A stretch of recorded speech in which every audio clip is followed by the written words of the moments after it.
Okay, here's something a little bit different. A Hanimex Skillmaster Digitor. It's actually made by this Digitor Learning Arithmetic Module.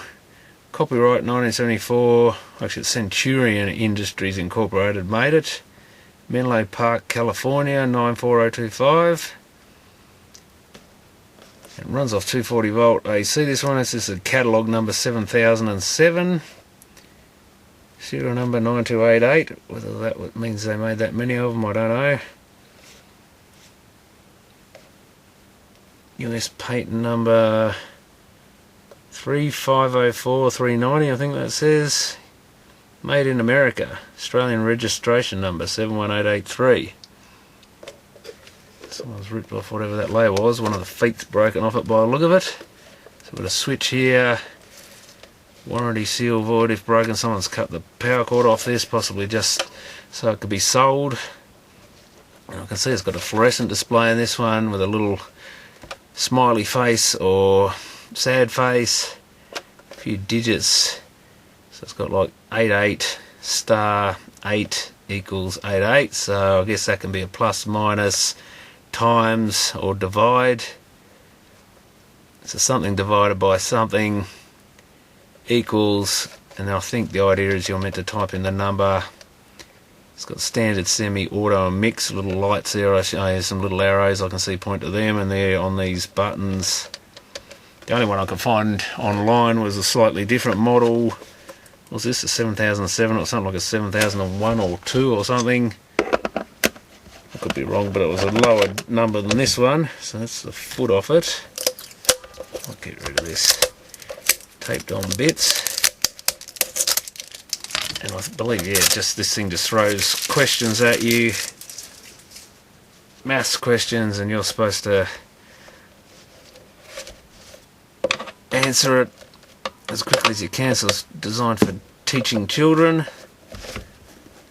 This one's not quite as fancy as the other one. Had quite a cool spaceship design. This isn't bad. Something's starting to come apart. HHS. I wonder if that's Huonville High School. Could be, because that's the area it came from. How do I get this apart? I really don't want to risk breaking this plastic. Now the other thing to check with this sort of old stuff is, have they hidden screws under these rubber feet? Yes they have. I can feel a hole under there anyway. Oh yeah, they surely have. So unfortunately it makes a little bit of a mess of the glue on these getting them off. They've got like these little sticker things on them, and I've just made a right mess of that one, which I don't want to do with an old classic thing, but they'll probably stick back on. You can always replace that with a different bit of glue or double-sided tape or something.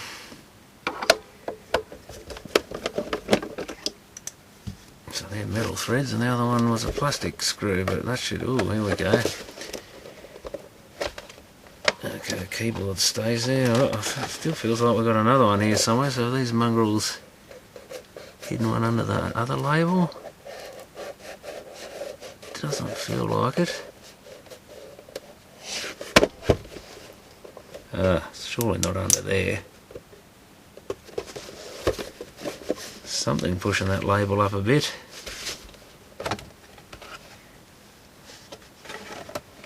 See if I can see something in there. I think there is a mounting post there. I'm pretty sure there's something under this label, which is really annoying, because I don't particularly want to risk pulling an aluminium label off, because they tend to break or bend easily. Oh man, and that's the Hanimex Australian branding there. So this could, you know, ruin the value of this product if you can't. So hard to get that up without destroying it. Well, this other end's a bit further away from the edge, that might work. I hate aluminium labels. I don't know, these might not be full aluminium, but they just bend and you ruin them. If you get a, whoops, Jesus, that's not what I want to do. If you get a fold in them, it's basically the end of them. Ah, this is horrible.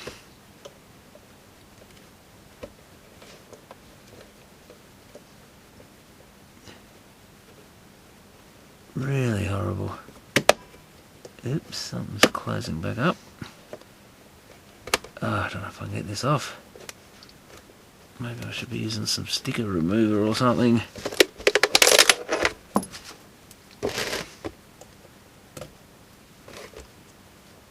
Oh, it's slowly coming, I think. Oh man, I hate these things. It is slowly peeling off that. There we go. Yeah, there's a big gap in the middle, which I noticed before it had a bulge there, so that's a good sign there's some sort of hole or screw or something. I might not have to take the whole thing off anyway, but yeah, it definitely looks like a screw. Yeah, there's a screw in there. This is actually one of these plastic labels, I think. I thought it was solid aluminium, but it's got a sort of aluminiumized layer in there.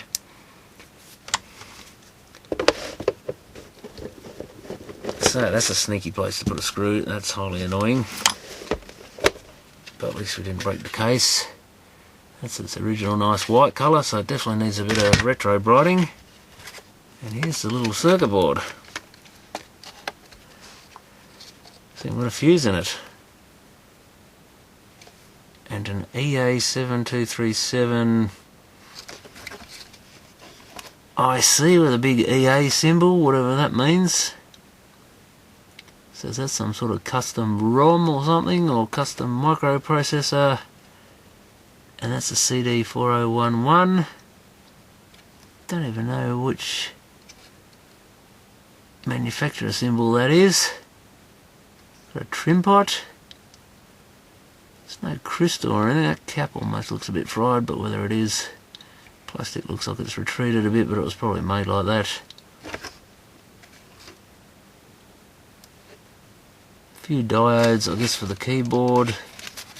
Looks like this keyboard should unplug. Yeah, it does. Oh, I don't know if I should though.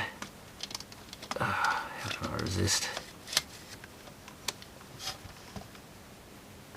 Something or other, rev of the board, rev B. Gal 123.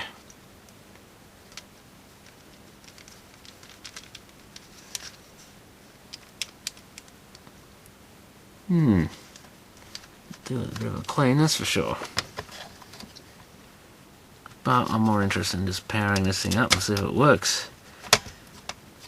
Yeah, maybe I should go through some process before I do that, but I think we're pretty safe.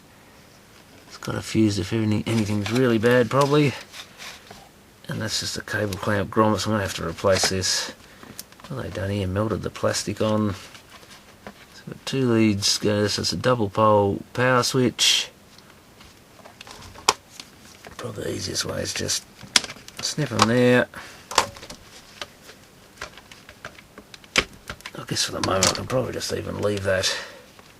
It's earth, which is amazing. I don't know why they'd bother. I doubt that earth goes. It goes to the case of the transformer and that's it. By the look of it, it's soldered to one tab. Kind of pointless, really. Let's pull that through so we've got a bit more to play with. The important bit is active and neutral.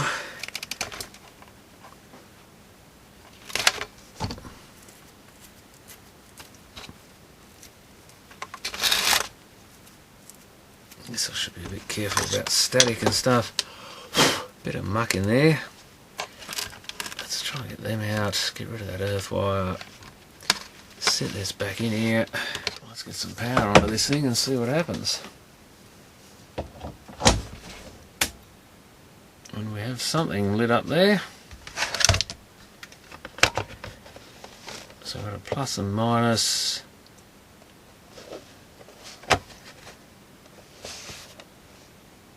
So we've got some different settings here. Doesn't seem to make any difference. LD. I think they said on the internet one was the difficulty and one was the number of gains or something. But this doesn't seem. Oh, something's happening. 8 divided by 2 equals 4.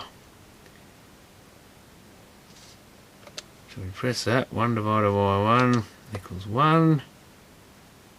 So maybe we would have pressed that each time. 6 divided by 1. How do we get this on auto or whatever?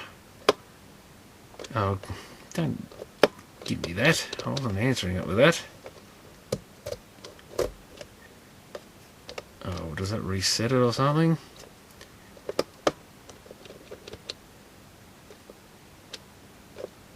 Must be a way of changing the mode here. Oh, I have changed it, have I? I've changed to semi... How did I do that? Ah, there. So if I press P, auto, standard semi-auto, mix. Oh, that comes on with the other. Mix. Sequential multiplication, maybe? What does R do? Reset, maybe? Go. Okay. Ooh. I didn't even answer it and it's flashing something. Maybe it does that.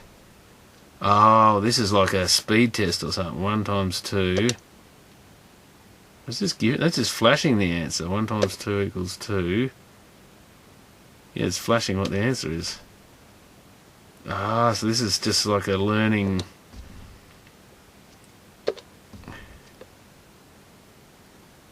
I said 5.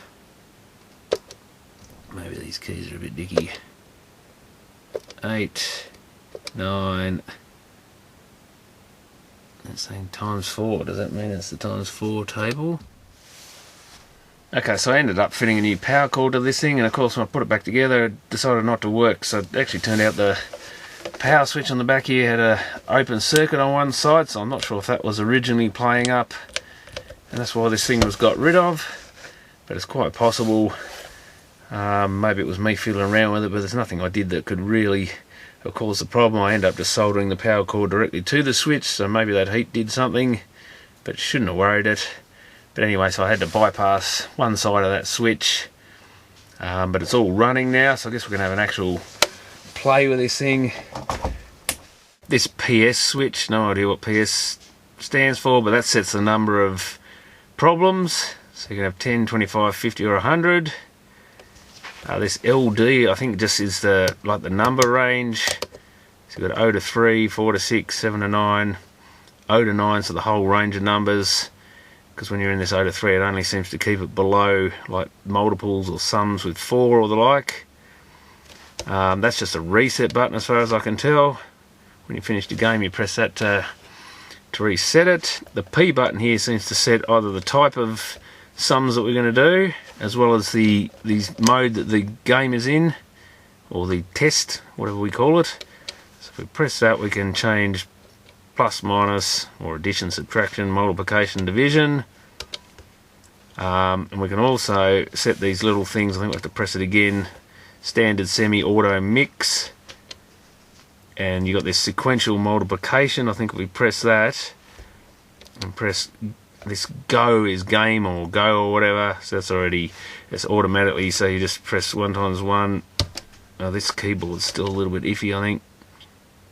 Oops, it's asking me that one twice. Oops, it does that. Oh, maybe because I'm not quite quick enough. I think it asks you again if you're not quick enough. So you've got to be sort of super quick on these. Yeah, that's it. So I got 4. This last thing is multiplication. 4 means I've got 4 games or 4 answers correct out of the game of 10, which the switch is set to. If we press reset and then press start again, it should give us that. I mean, this one you can just press the keys in sequence basically. So we've got 8, which I'll still stuff it up a couple by the look of it. Does that? I don't think that. Oh yeah, if we set the range differently, let's see what happens when we. Maybe it just does that range. Oops. Oops. So I got 7 right there because I re-clicked a couple. So it looks like that just does that range, which is not very exciting. If we press P again. We're on, it's on auto at the moment. Now what did this T button do? I've got to remember now.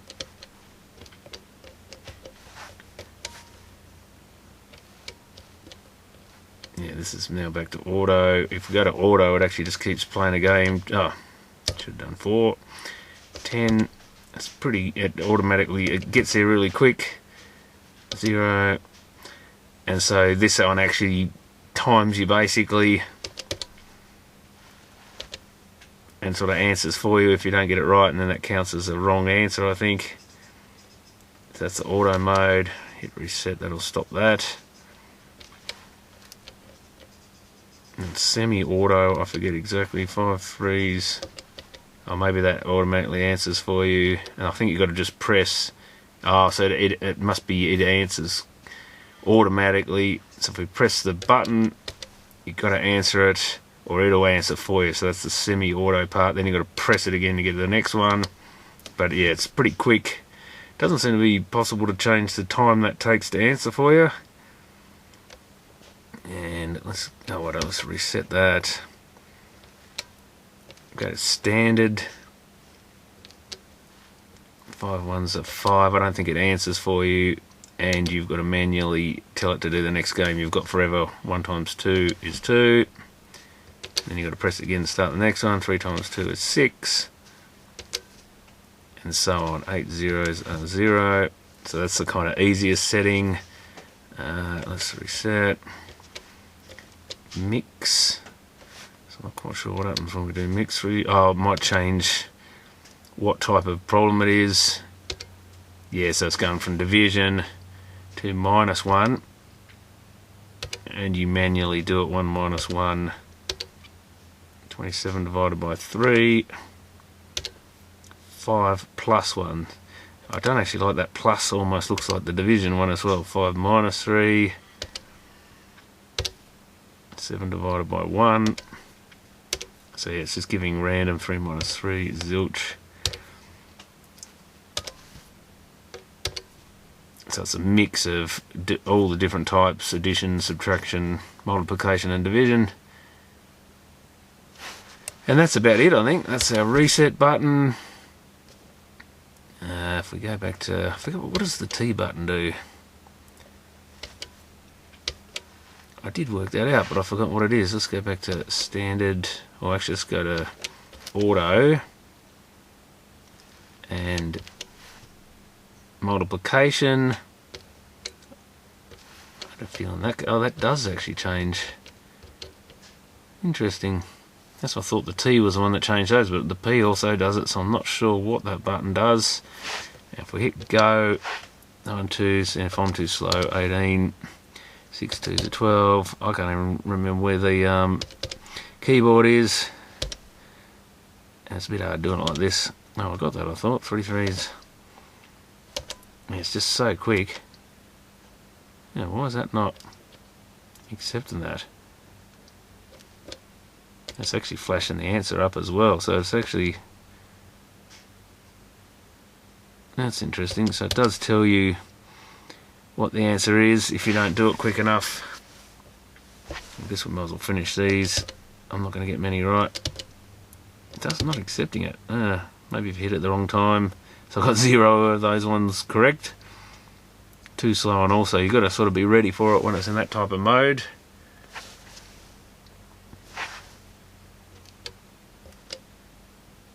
I think I've got to press reset first. Oh, you've got to get rid of the old score. And that's about all there is to it. This one will just tell me 3 9s. And then you've got to press it, do it all manually. 8 1s are 8. Now ask the same question occasionally twice.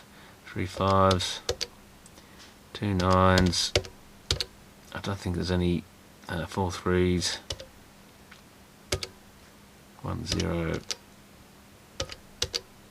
0 1. It's kind of clever the way it does it. So I've got 10 out of 10 there. So that's basically all there is to it. It's kind of, could be a little bit of fun, I guess, to sort of gamify what are otherwise boring sort of rote learning times tables and stuff. And that's not really specifically times tables. I'm surprised we can't get that sequential multiplication thing into a different... Maybe that's what this other button does. There must be a way, surely, of changing...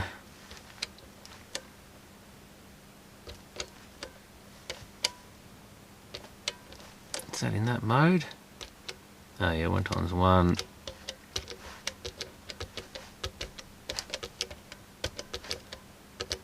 Oops. Oh, that's it. I've done 9 out of 10. You'd think there'd be a way of changing